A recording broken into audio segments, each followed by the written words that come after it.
Great.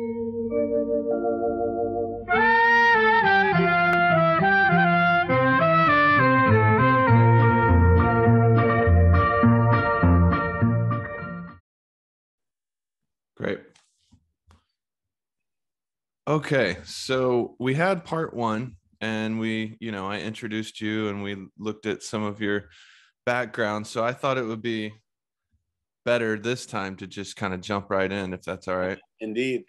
So before we talk about process theology, I thought it would be a good idea to talk about process philosophy. And obviously those two are intertwined. But I've been getting into process philosophy a little bit more. As I told you, I've been kind of listening to a lot of Matt Siegel talks and everything. And I feel like from all the people that I've listened to or watched or read who talk about Whitehead, he kind of presents it in maybe the clearest way. Yes. But I've been consuming a lot of content from John Cobb as well. And he's got his own charming way of communicating process philosophy and process theology. So for you, what is it about process philosophy that, I guess, how would you describe process philosophy, and what about it kind of resonates with you the most? Yeah, I think I would, if I were to do a little class, let's say, yeah, I would start with the fact that the indigenous peoples of the world have had an organic perspective. They never saw themselves as superior to the animals around them. They always begged forgiveness when they had to hunt them ahead of that, and some of them believe that as they ate them, they took some of the characteristics of the animals and all of that. So taking that into account first, as being the oldest way of really thinking about the universe, bracketing out for a moment the idea of God, they saw themselves as part of the earth and part of the universe rather than really superior or above or anything like that. Yep. Then as time progressed, and of course, I think that the major problem was that the development of empires, who then just were swallowing resources, seeing themselves as superior to the peoples that they conquered, and also superior to the lands they occupied. And then when they began to remove themselves more and more and more and more from that basic wisdom of our being one family, in a sense. Because even the very ancient peoples, they did not have this sense that, those other people are really a major threat. There might be individuals that could be threat within the group or from the other group. But the empire forced this, whichever empire, you Persia, Egypt, Rome, they began to really divide between, us and them. And of course, we are the top, right? Then little by little, as the empires grew, we come to the time that we call modernity, in which the way in which we begin to look at nature and at the whole world is totally mechanistic. And there we would have to say that René Descartes is the culprit, in a sense. He had many, many wonderful things as well, but first of all, the sense of isolating himself to think about philosophy, instead of saying, I'm a person in community, what do others think about me, right? So no, dubito, ergo cogito, ergo sum, I doubt, therefore I think, therefore I am, instead of, the whole relational part was taken out, and he abstracted himself from the world in which he lived, and the communities, and those whole things. And also then, because of the developments that were taking place, that were so appealing, began to also see the whole universe as a mechanical thing. It's a toy in some ways, you know. Right. And Cobb always talks about those clocks with you know, at the half hour and the 40 and the hour, you know. Those people, those little things look like real people, right? I mean, they come out, they dance, and it's 12 o'clock and all of that, you know, whether you're in Prague or in Marienplatz in Munich, or, you know, they're all over the place. And people begin to say, wow, you know, this is really something. And unfortunately, at the same time, this mechanistic part of our being began to run with it, you know, because it had a power. And then here's the card saying, well, the whole universe is like that power that you're already enjoying. It's exactly like that clock over there. And so you are a cog in this universe. You're not really, and you can be abstracted from that universe as well, you know, very easily. And so it is mechanistic. And of course, then as the Industrial Revolution progresses, the mechanistic perspective gains power. And then the embers of naturalism that our ancestors had, you know, just become like nothing, except for a few people here and there, you know, begin to say, no, that's not really right, you know, come on, you know. Yeah. Transcendentalists being some of them, you know, yeah, say, hey, wait a minute, there's something else there, you know. that's right. But the card was really welcomed, I think, by other thinkers of the time, and then many of them were correcting mistakes that Descartes had made, but never abandoning the mechanistic view of the universe, you know.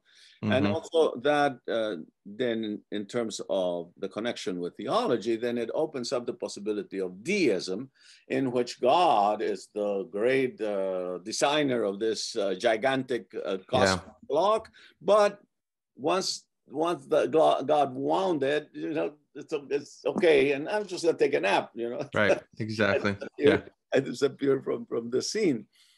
So that's primarily in the West also. I mean, that's the other thing that I have to say, but we are Westerners, you know, we're people of the West, you know. Unfortunately, very few people take Buddhism, Buddhism would say no, you know, and very few people take the honest anthropological perspective of really saying, okay, let's look at what the Aztecs were saying, what the Hindu were saying, what the Mayans were saying.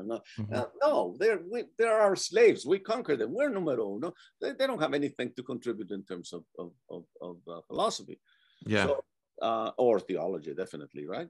So then, fortunately, little by little, things began to change, and lo and behold, science, which had been so certain that we really had it right, begins to wonder, you know. Here comes this Mr. Freud, who begins to say, you know what, there are other kinds of things in there, you know, and yeah, you better use your imagination also, rather than just your knowledge, you know, so that imagination is more important than knowledge for him.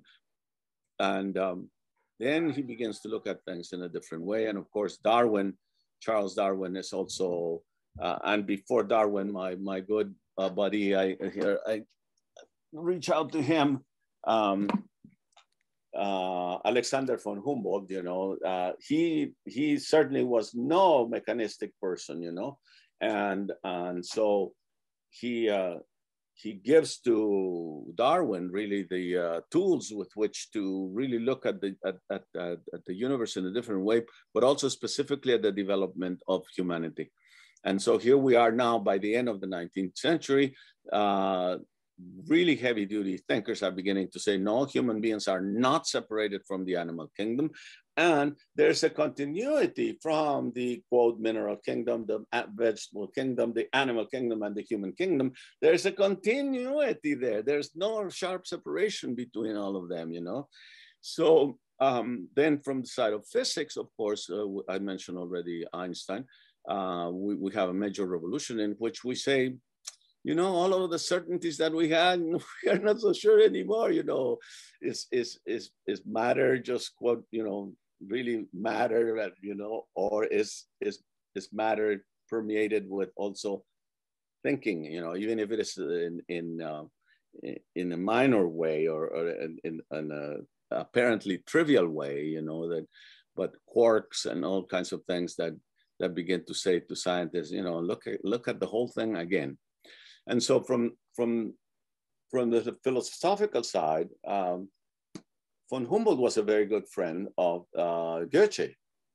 And Goethe was a good friend of, not good friend, but he was in correspondence with Coleridge, and Coleridge learned German, was very, very fluent. And Coleridge takes the ideas of Schelling and Schiller and Goethe to England, and then there Wordsworth in particular picks that up, and then that goes across the Atlantic, and then the transcendentalists, without necessarily being aware of all of the connections all the way to Germany, they begin to think in exactly the same organic way. So the mechanistic model gets a big dent, thanks to that other line of thinking. And once you begin to say, no, the universe is not a machine, it's an organism, then that completely switches the way in which we ought to be thinking about it. Yeah, and Whitehead called his philosophy a philosophy of organism, right? Yeah. Exactly. Yeah. And also, if you really look at the development of philosophy in that sense, he acknowledges the influence that Henri Bergson had on him, philosopher, and also the American philosopher William James. So both of them really had a major influence in the way in which Whitehead begins to think. But Whitehead becomes far more precise, I think, that either James or Bergson, and Teilhard de Chardin also. I failed to mention Teilhard de Chardin, who, you know, but it's precisely that quest for precision that makes him a little bit more difficult to read and to comprehend, you know. But he creates his own language almost. Exactly. Actual locations, you know, of that nature, because he doesn't want people to just get confused with the normal way in which we used to be talking about it. So, but Matt Siegel and others, you know, are going to be able to help your generation to do the heavy lifting there.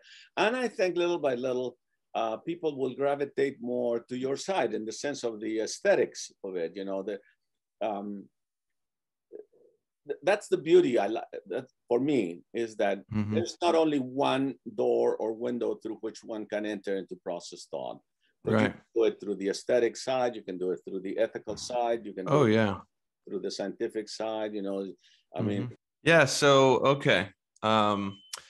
process philosophy in a lot of ways is responding to and challenging the mechanistic model of nature and the universe, and even, well, I don't know about human consciousness, because like you know, Descartes did kind of separate human consciousness from the mechanical nature. To his credit, but then created more problems, because then you say, well, where the heck did that come from? You know? Right, exactly. And that's the problem with the dualism also. You know, if you do not have life in consciousness from the very beginning, then you have to posit a deity.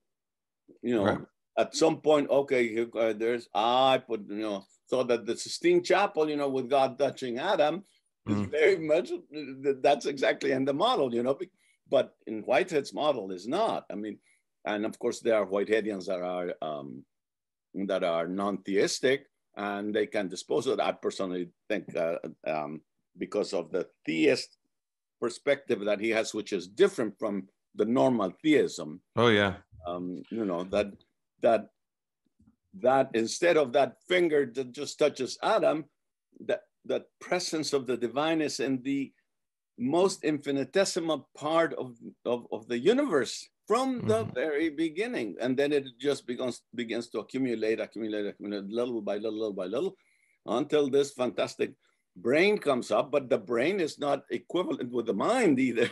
So that was the other problem that they also had.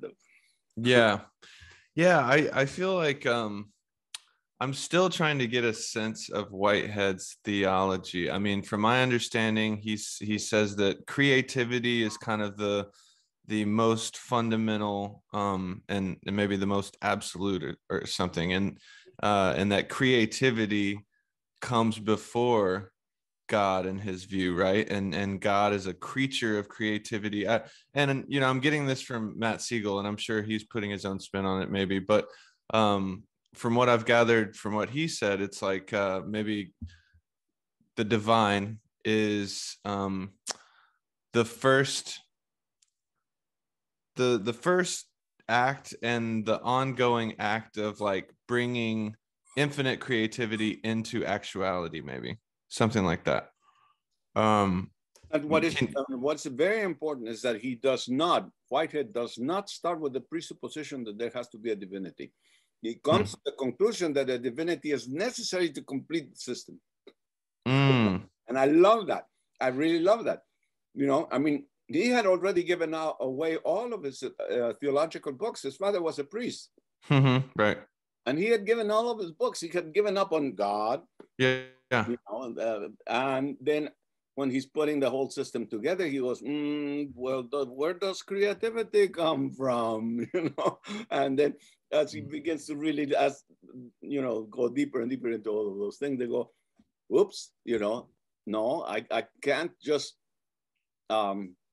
eliminate, and God has to be there from the very beginning. And that's why the perspective is also called panentheism or panpsychism. That is that it's different from the pantheism of Hinduism, in that in Hinduism there's no necessity for God to have a consciousness that God is offering these adventures of ideas, you know, which is the title that he gives to one of his books, but that the deity is itself in the midst of adventure. And it's adventurous and adventuresome, you know. So to me, that is really, really good. Yeah. And can you say anything about another element of Whitehead is that if there is any teleology or like purpose, it's to go toward more beauty. And then it seems like he defines beauty as like diverse things becoming unified in some way, right? Like the unification of diversity. Right. And then again, to create the opportunity for more the unity, and then again, diversity, unity. Right. Right. I think the famous line that he had of the many become one and are added by one. Yeah. The many become one and are added by one. I love that. Yeah. Okay. Well, you know, and the thing that I really like, and this is something that you, I think in some ways you were saying the other day to me in private, that you felt, well, you know, I'm thinking the same way. Maybe I don't use that language, but I'm thinking, and of course you're thinking that way. You're a poet. Yeah. And interestingly enough, for me personally, my own personal development is I was attracted by Whitehead's rationality at one point, and I'm still attracted by it. But what is more beautiful is that he makes feelings so central to his system. Yes.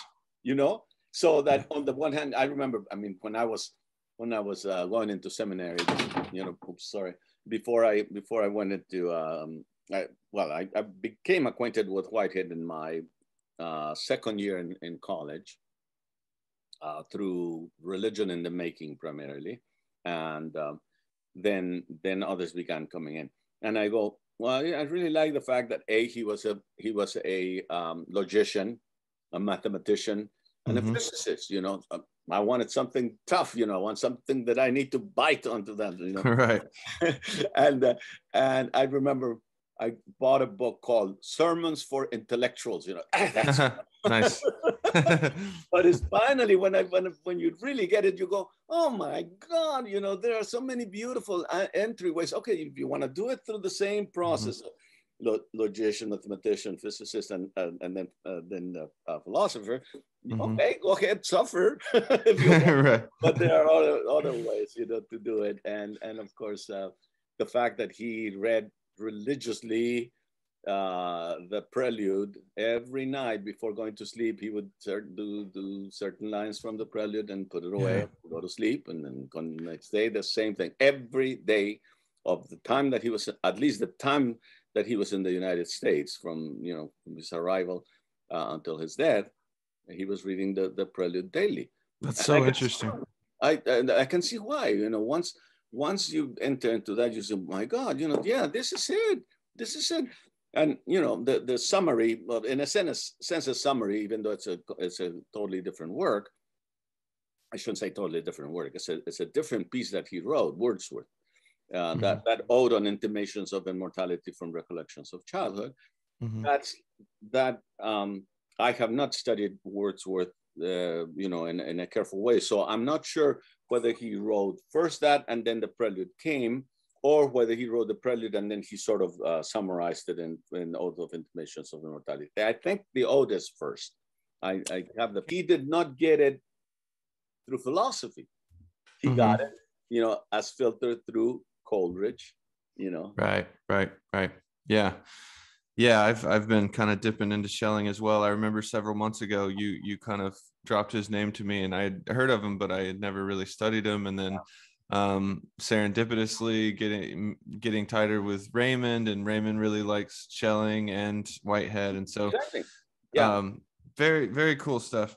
Well, in a way, you're really doing a process way of doing things, because a lot of people you use the word serendipity, but it really is not serendipity. I prefer to use providence, because if we take seriously the fact that the divine is present in every 10th of a second of our lives. Yeah, you're reading this thing and you're listening to me when I say Schelling and all that suddenly, then you go, you are more self-conscious about how the connections go. Many other people don't remember all of the lines of connection. Right. That's why it says, oh, how did I get that? Yeah, that kind of stuff happens to me all the time. I love it. And I just want to mention that another thing that primes me for process thought is just Buddhism.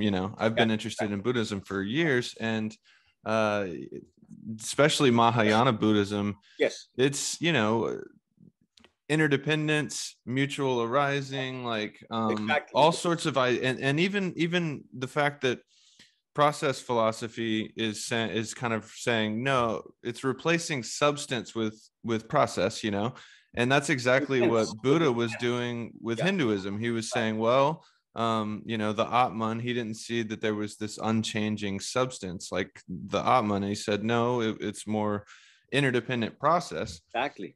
And it's, so it's really, there's a lot of overlaps. And I think Whitehead may have referenced Buddhism a little bit. I don't think he really dived into too much. He says at the very opening of Process and Reality that his way of thinking is more congruent with the Asian way of thinking. But he says Asian, but he really means Buddhism. Yeah. Well, with that said, why do you think that process philosophy took off with a lot of progressive Christians? I wish I could really say with a lot of. Well, it's not a lot, but there's a certain stream. It's picking up. And I'm so glad that John Cobb has lived to the ripe old age of 97 almost, I guess. Or 97. Yeah, I can't believe it. He's still sharp too. He was born in 25, so he would be 97, and he was 97 in February. And I'm glad that he's seeing that process thought is now being studied seriously. Yeah. Received well by your generation, because he really thought that it was going to be the end. He didn't see the universities paying attention to it.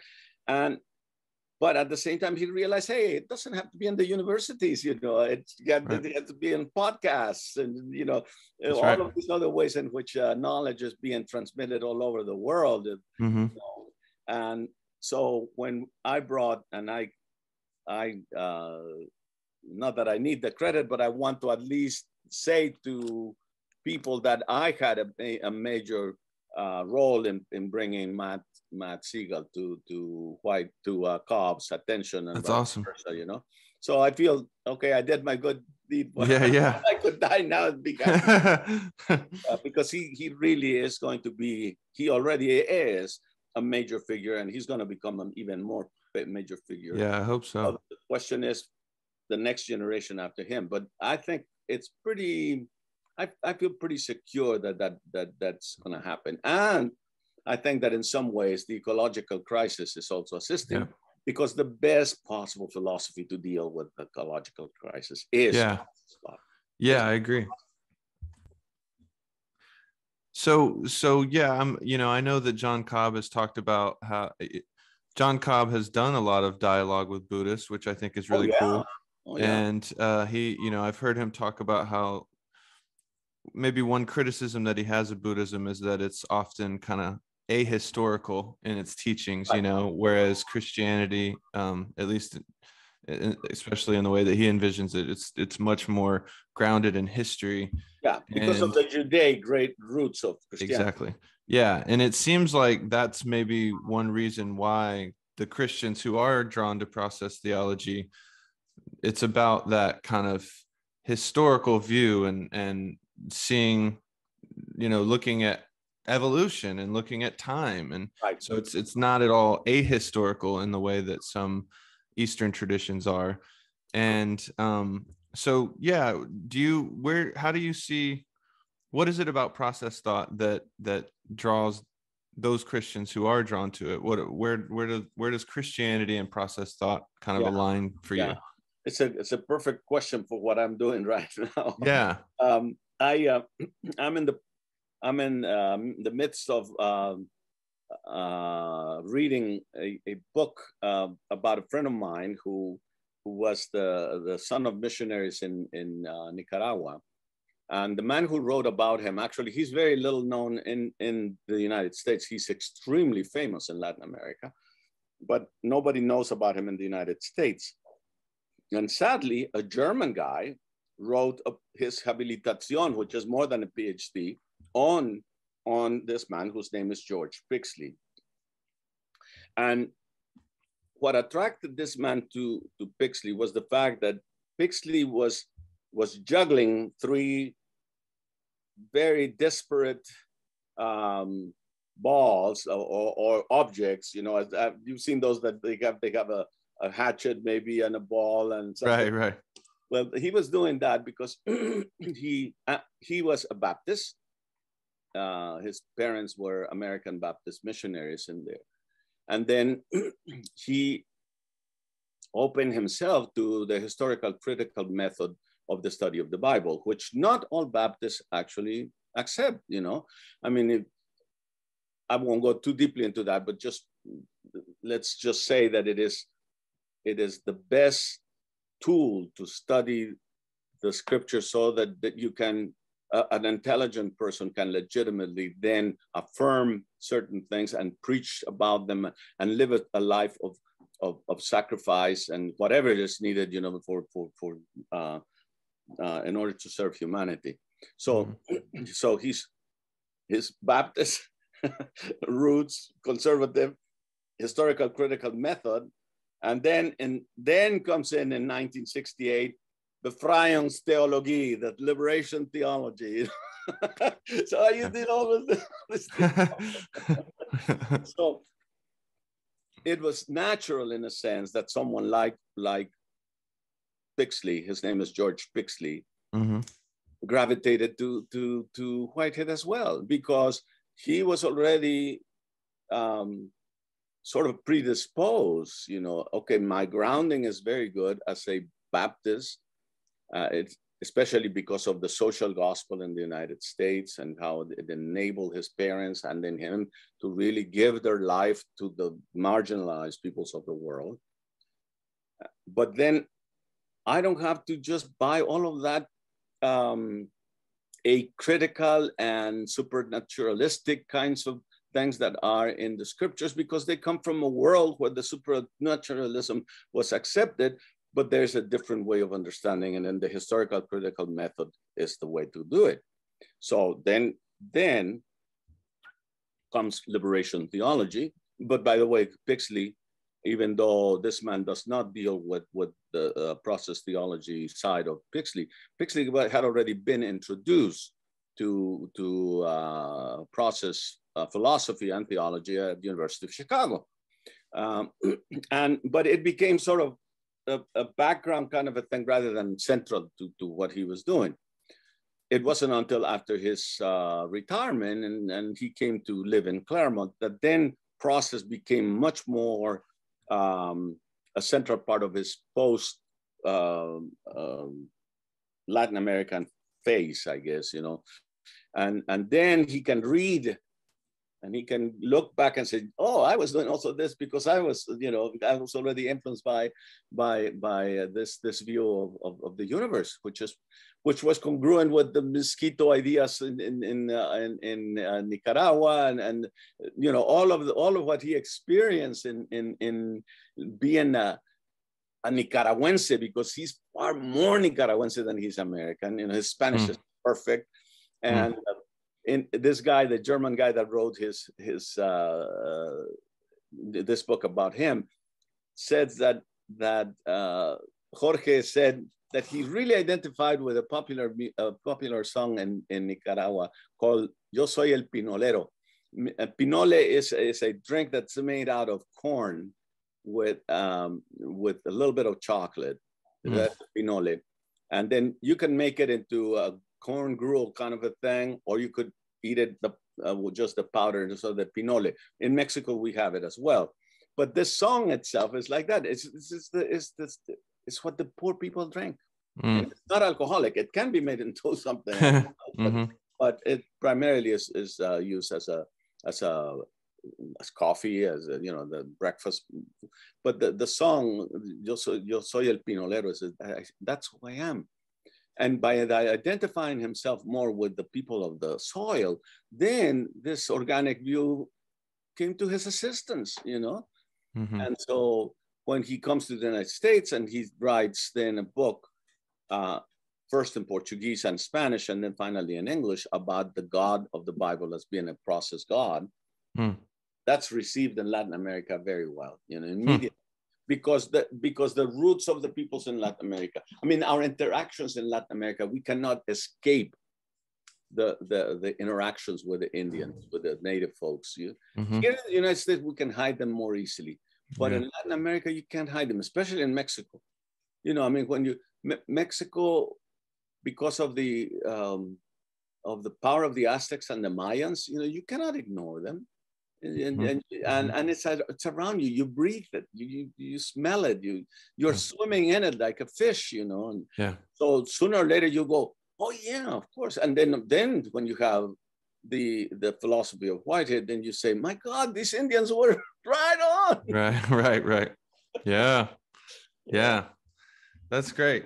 Well, I'm glad you mentioned liberation theology, because I know that we wanted to kind of touch on that too. And, you know, I know that I've kind of learned more about liberation theology through you and some of your sermons at the church and stuff. And so, you know, I'm curious if you could kind of just briefly describe maybe some of the roots of liberation theology and the relationship to Jesus's teachings. Because I mean, I imagine that liberation theology is grounded in the teachings of Jesus.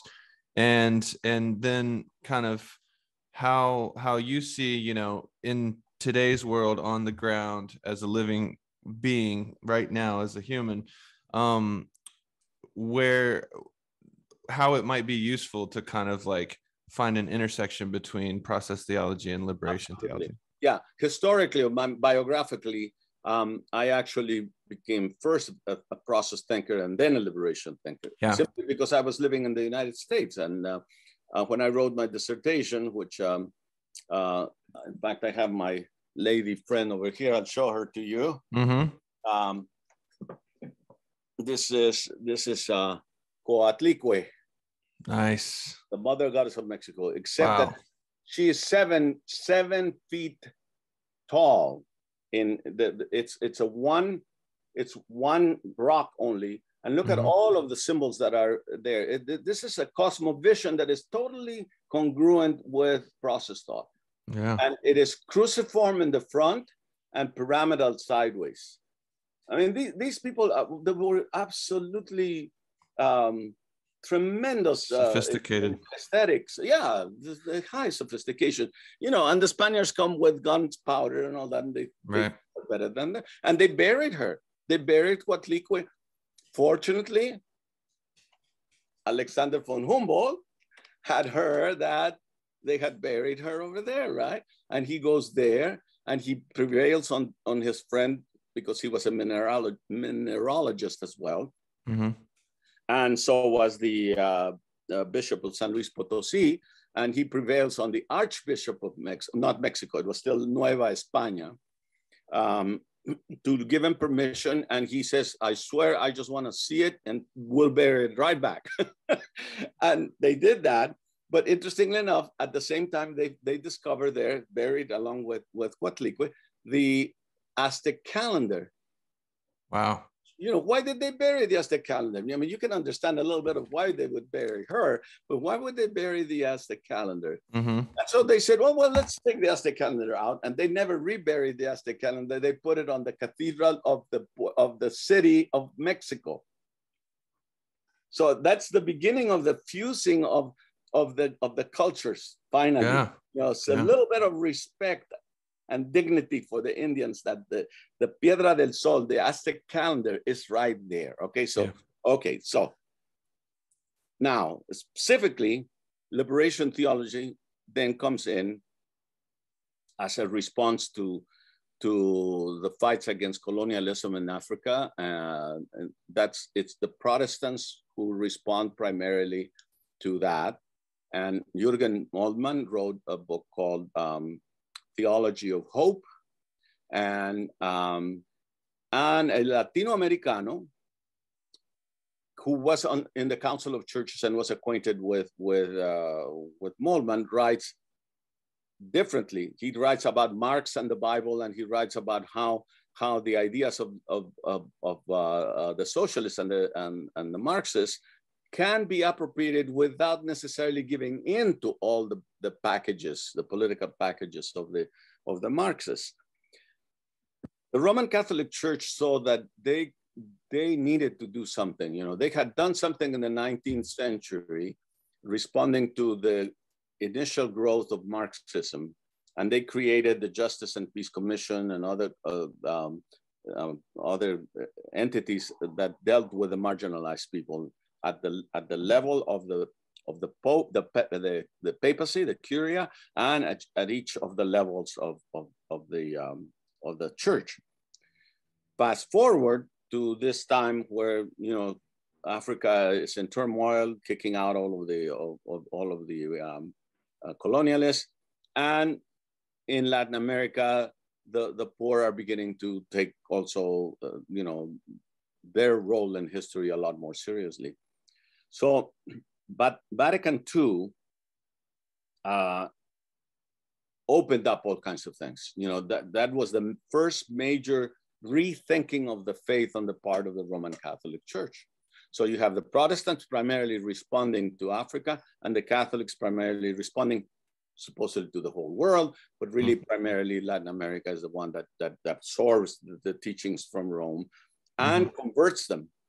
Populorum Progressio was the encyclical that's at the base, so to speak, of the total movement. Populorum Progressio was one in which writing from the Pope and from the Vatican, official writing of the Vatican, asking the nations, it's called Popularum Progressio, means on the progress of peoples or of nations, asking the wealthy nations to please share with the poor in their own nations, and the richer nations sharing with the poorer nations, right?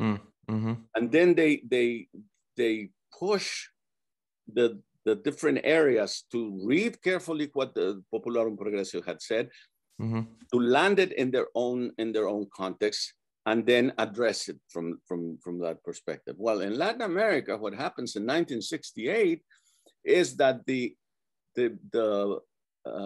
budding liberation theologians, eventually people like Gustavo Gutierrez, who was a perito, an expert, a theological expert called upon by the bishops of Latin America to help them understand both what the Pope is saying and what the needs of Latin America are. And so Gutierrez and others come out inverting what Rome had said. Rome had said, please be nice to the poor. And Gutierrez and the others are saying, it's yours, take it. Right. They do a better historical analysis of how the wealth of these nations developed, right? I mean, they were also colonialized, and when they were freed from the colonial powers, in the cases of all of the Latin American countries, it was the criollos, the Spanish descent upper class, that retained the power, and the gaps between the poor and rich, and there find their roots precisely in that. So those very wealthy people, they became wealthy because they were growing sugarcane, and the people were dying, cultivating the sugarcane, or the Minas de Potosí, the silver mines in Potosí, the same kind of thing. So they make them aware, this was yours to begin with. It's time to take it. Now, some people took it to an extreme, and it became violent in some cases. In fact, there's a German, which I don't think it was very helpful because it was far more complex. The movement is far more complex. But the title of the book was Mit Maschinengewehr und Kreuz, with machine guns and crosses. So that's not true. I mean, yes, some of them did take to the hills with the guerrilleros. The first major Christian martyr of the guerrilla movement in Colombia was a priest, Camilo Torres, and there are hymns to Camilo Torres and all of that. And then others, of course, almost deified Che Guevara. I was in Colombia in a taxi cab, and they had a picture of Jesus here and a picture of Che over here. And they didn't see any gap between the two of them. The Che was defending the poor in the same way in which Jesus had also defended the poor, So, and of course, for many of them, the historical consciousness of Judaism was very important. So that the Moses going to Pharaoh, let my people go. That's a freedom. I mean, that's liberation theology. Yeah. I contend that liberation theology was being done in the United States before liberation theology was being done any place else by the Black preachers in the United States. Yeah. Long before there was that concept of liberation theology, there was already that's a good beautiful point. sermons and of course the living of the experience of putting their lives on the line. Yeah. And then finally, for me personally, the two come together because the one thing that is absolutely essential for every actual occasion of experience is that space of freedom. That space of freedom. Freedom is built into the whole cosmological kind of thing, Yeah. I mean, I like that. I'm glad you brought that in. Yeah, the space of freedom, and liberation theology being an expression of trying to, utilize that freedom and empower. Yep. Okay, great.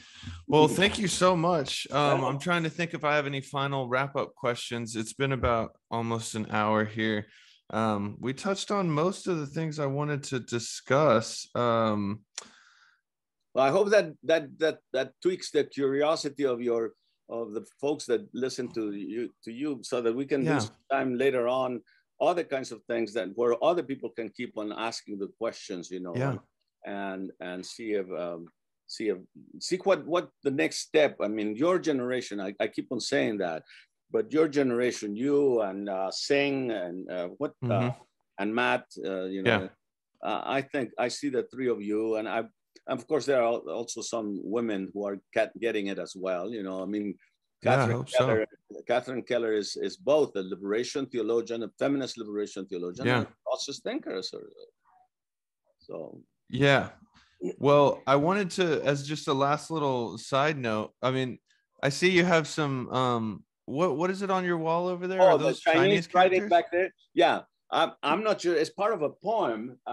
John, as he was moving away from a bigger place, you know, so he has given me all kinds of interesting things like Nice. that. And then I have added myself some of the things, you know. This is one of my favorites. What's his name? Our brother at what's the word for the day? You know. I mean, Right. Yeah. Quotation. This is a biblical quotation. You know, when she was named Secretary of the Interior, and look at that iron-eyed Cody crying. So weeping may linger for the night, but you know, joy comes with the morning. Yeah. And that connects with both liberation theology and process theology, because indigenous peoples in the Americas have been thinking processually for a long time. They haven't written books. That's a problem.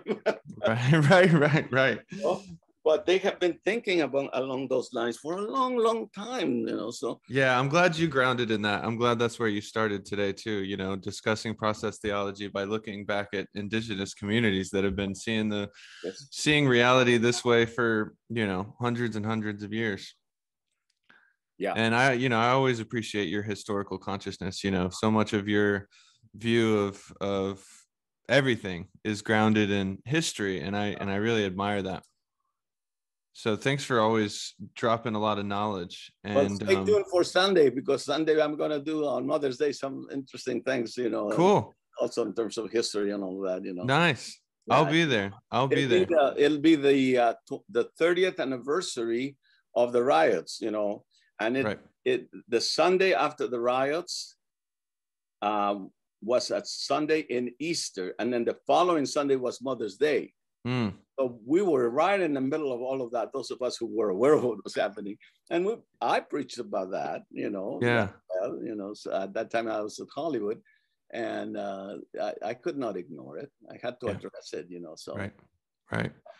Yeah, and I know that you edited that book of sermons, right? It's on fire. In fact, I'm bringing it, and I'm gonna quote what the pastor in the Unitarian church at that time wrote.